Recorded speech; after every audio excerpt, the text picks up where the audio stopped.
cool thing with our bodies is that it's constantly sending us messages. And there are some we recognize, and then there are others that we have to dig a little deeper to find, right?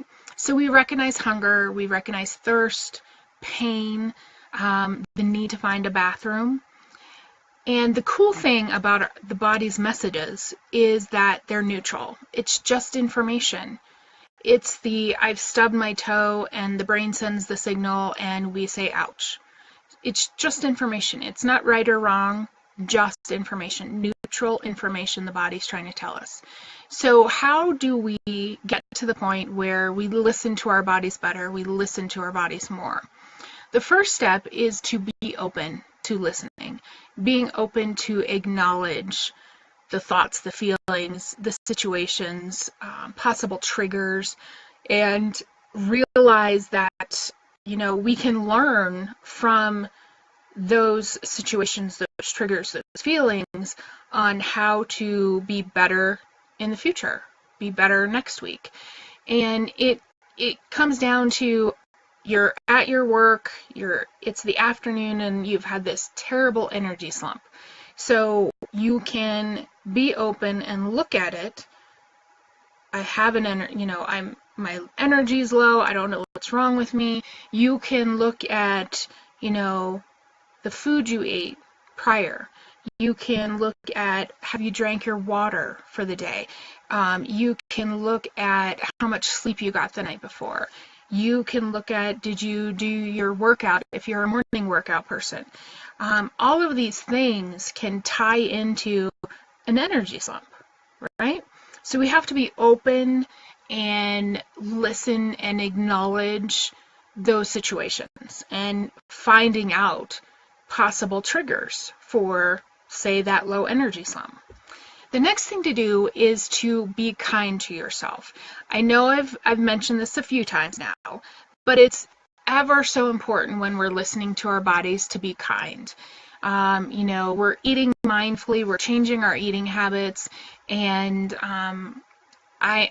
like I've said before, I'm your everything in moderation girl. Unless there's a health concern, there should be no limits, no eliminated food, but there could be limits on some food.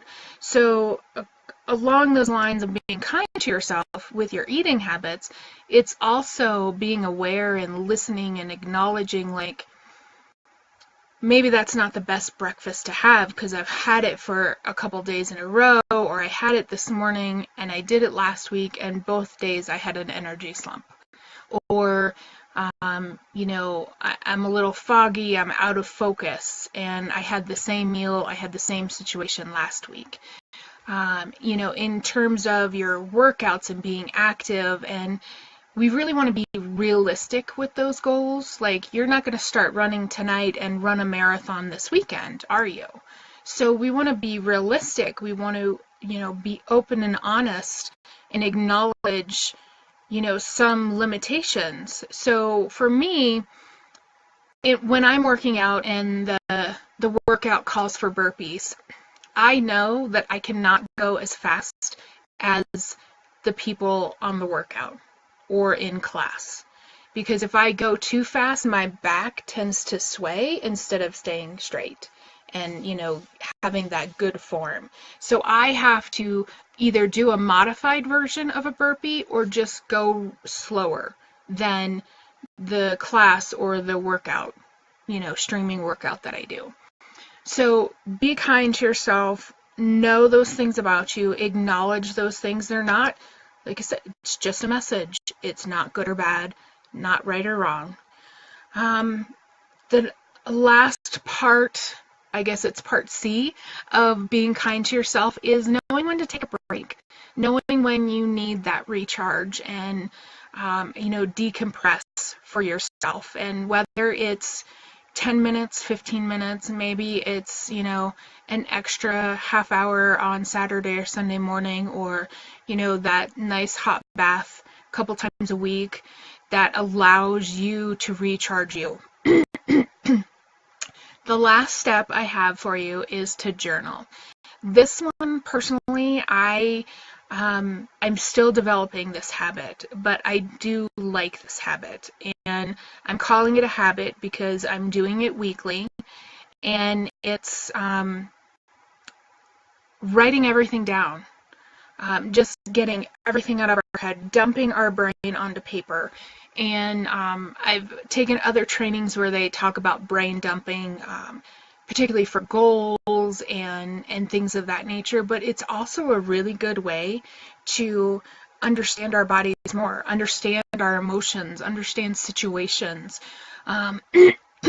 It allows us to possibly look at that energy slump on that particular day, and maybe we couldn't tie it to something right on that particular moment. We're like, why do I have no energy? What is going on?